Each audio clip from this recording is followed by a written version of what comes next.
Assalamualaikum warahmatullahi wabarakatuh. Untuk mengawali pembelajaran pada hari ini, alangkah baiknya terlebih dahulu kita berdoa. Bismillahirrahmanirrahim. Selanjutnya dilanjut absen. Masuk semua ya. Pada kesempatan hari ini kita akan membahas materi tentang ekosistem. Apa sih ekosistem itu? Jadi ekosistem adalah suatu proses yang terbentuk karena adanya hubungan timbal balik antara makhluk hidup dan lingkungannya. Menurut Undang-Undang Nomor 23 Tahun 97 bahwa disebutkan di sini ekosistem adalah tataran unsur lingkungan hidup yang merupakan kesatuan utuh menyeluruh dan saling mempengaruhi dalam bentuk keseimbangan, stabilitas, dan produktivitas lingkungan hidup. Selanjutnya kita akan mempelajari tentang komponen ekosistem. Komponen ekosistem ini dibedakan menjadi dua. Yang pertama, komponen biotik. Komponen biotik adalah semua makhluk yang ada di dalam suatu ekosistem. Dan ada komponen abiotik. Komponen abiotik ini yaitu benda-benda tak hidup yang ada di dalam suatu ekosistem terdiri atas benda-benda tak hidup yang meliputi komponen fisik dan kimia seperti tanah, air, matahari, udara, dan energi.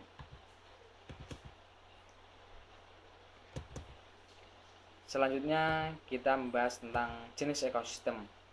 Sama, jenis ekosistem ini dibedakan menjadi dua. Yang pertama ekosistem alami dan yang kedua yaitu ekosistem buatan. Di ekosistem alami yaitu ekosistem yang tercipta tanpa campur tangan dari manusia. Contohnya ekosistem laut, pantai, dan sungai. Di ekosistem buatan yaitu ekosistem yang terbentuk dengan adanya campur tangan manusia. Contohnya sawah, kebun, atau jembatan.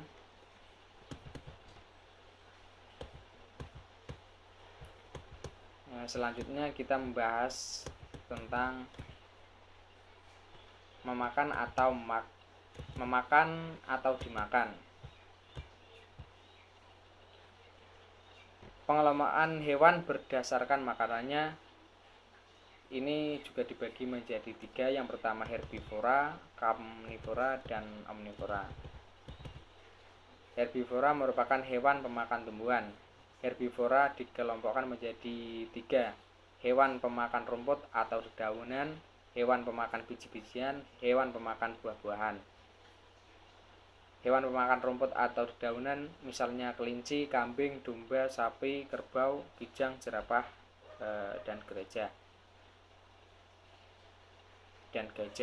Hewan pemakan biji-bijian misalnya burung pipit, burung perkutut, burung lainnya yang pemakan biji-bijian. Hewan pemakan buah-buahan misalnya burung kakak tua.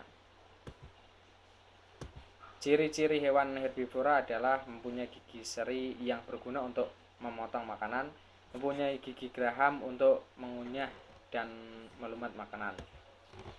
Karnivora merupakan hewan pemakan daging.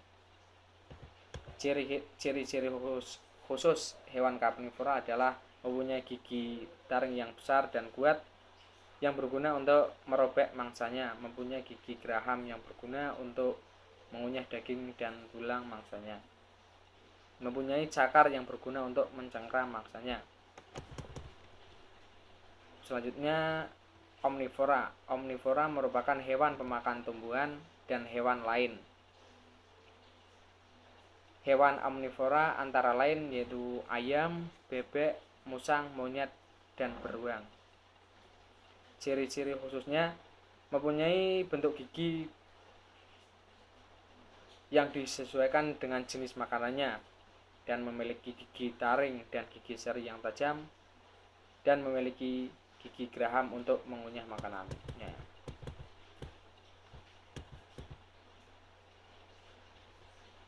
Selanjutnya rantai makanan. Rantai makanan terjadi di semua ekosistem, di kebun maupun di sawah, sungai, hutan, laut, dan lainnya. Berikut contoh rantai makanan yang terjadi pada sawah dan di laut. Jadi rantai makanan merupakan hubungan makan dan dimakan antara makhluk hidup. Dalam peristiwa ini terjadi proses perpindahan energi dari makhluk hidup yang dimakan ke makhluk hidup yang memakan, yaitu dari produsen hingga ke konsumen teratas. Selanjutnya yaitu jaring-jaring makanan. Pada kenyataannya dalam satu ekosistem tidak terdapat satu rantai makanan karena satu produsen tidak selalu menjadi sumber makanan bagi satu jenis hewan herbivora. Sebaliknya satu jenis herbivora tidak selalu memakan satu jenis produsen, sehingga di dalam ekosistem terdapat rantai makanan yang saling berhubungan membentuk jaring-jaring makanan. Jadi jaring-jaring makanan merupakan kumpulan dari beberapa rantai makanan dalam satu ekosistem. Mungkin itu saja penjelasan dari saya. Kurang lebihnya mohon maaf. Billahi fisabilil haq. Wassalamualaikum warahmatullahi wabarakatuh.